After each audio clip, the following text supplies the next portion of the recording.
Alright guys, so today's finally the day. Adele, where are we? Castillo de San Marcos. Let's see, Castillo de San Marcos. So we're finally going to go inside today, check it out. We're going to check out the outside first. There's supposed to be some spots where you can spot a cannonball. We're going to go try to find that. But yeah, we'll be checking out the inside and talking about the history. And this will probably be our final little vlogumentary video. And it's New Year tomorrow! Yeah. Happy New Year, and let's go. So here we see the bridge that we'd have to cross to get past the moat and through the walls. So this fort has never been taken in combat. The only time it's ever really been taken is during the Civil War. The garrison that was here of Union troops had left for combat, and it was garrisoned by one man. So it was surrounded by Confederate troops, and they told him to surrender. But he said he wouldn't surrender until they bought him a train ticket to go back north, which they did. So it was surrendered without a fight. But to be honest, it probably could have held out, since, you know, you only had one person inside. Yeah, let's go find that cannonball. So here we are inside the moat on the seawall, some replica cannons. But up there they'll be doing the cannon demonstration in about half an hour, 45 minutes. And it's somewhere within this wall where the cannonball is supposed to be.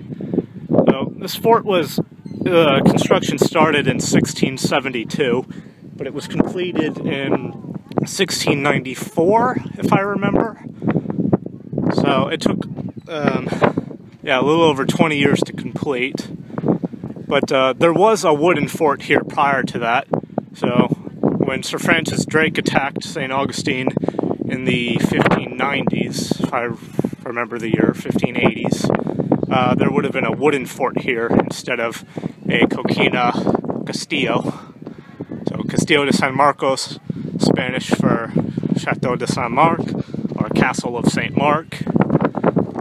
And it was sieged by the British 2 times. The Queen Anne's War and the War of Jenkins' Ear. But it was never taken. And it was used for combat, or combat purposes, up until 1900. But even during World War II, they were still using it for storage for munition. But, yeah, so somewhere within this wall, there should be a cannonball sticking out. Those round holes are where cannonballs would have impacted it. And there's Adele. Hey, Adele. So something else that Castillo was used for was to hold prisoners of war, most notably Osceola during the Seminole Wars. Seminole chief believed to be sort of a Native American messiah to liberate the land from English and American and Spanish rule. Yeah, he was imprisoned here, and I don't remember the year. I believe it was during the War of 1812, or around there. So, when it was not being used in combat or to protect the city, it was being used for POWs. There's a view from the Castillo. See Anastasia Island. And over there's the Bridge of Lions. And, yeah, it's birds everywhere. So we couldn't find the cannonball, but if you'll notice, this side of the wall, which is not facing the water, is in much better condition, because it would have not been within range of shot unless someone was sieging the city from land, which I do not believe ever occurred. We're now walking here into the Castillo. There's a Spanish flag up there.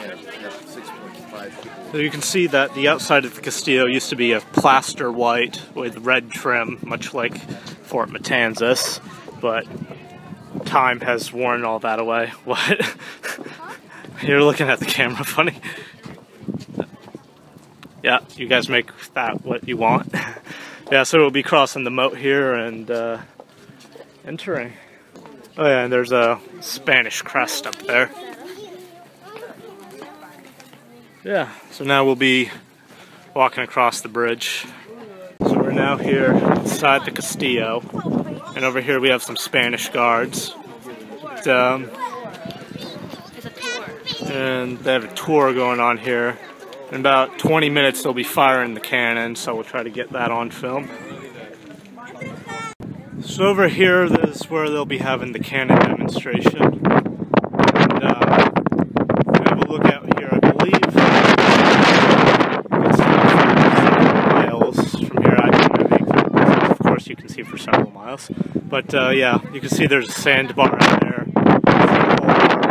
There's the Atlantic Ocean. Just follow the river down, eventually get to Fort Matanzas. Here you can also see the tallest building in St. Augustine, which we talked about on the first day of being in historic downtown St. Augustine.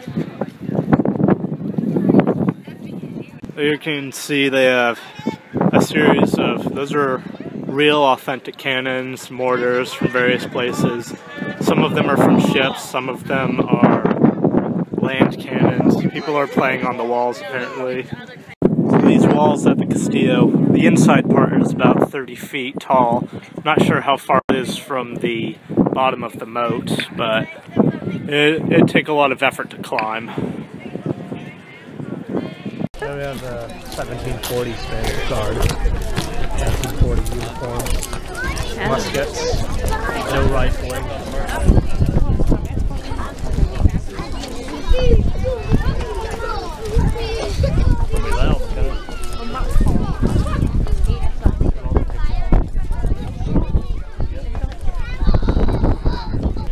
Please do not stand on the wall. Thank you. Structure. Thank you.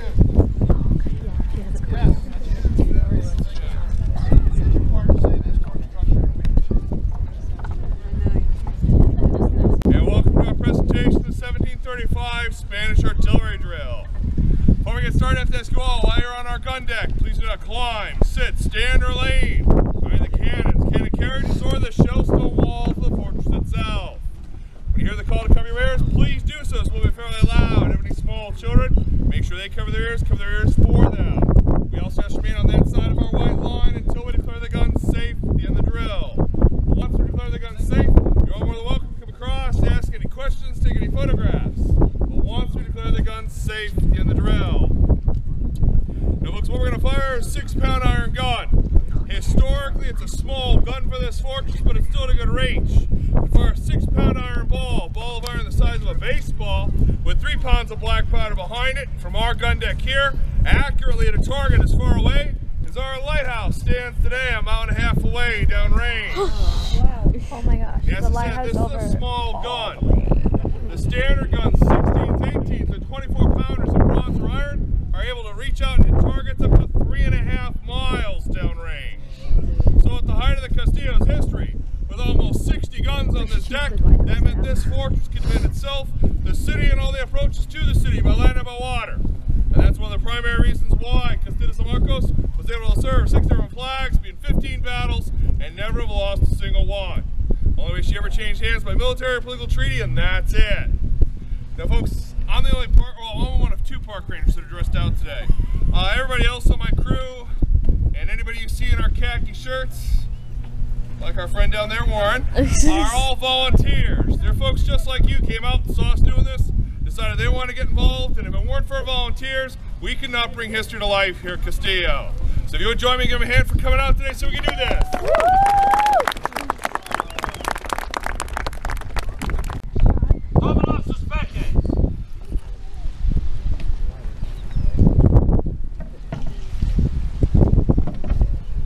Dispóngase a poner en batería el cañón.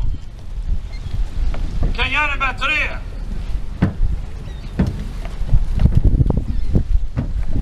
Tómelo para fuego. Alto. Y sopla la mecha. Cover your ears!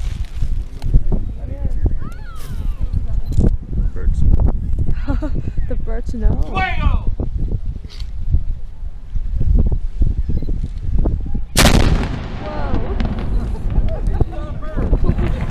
I shot a bird! Shot a bird! They got one, I guess.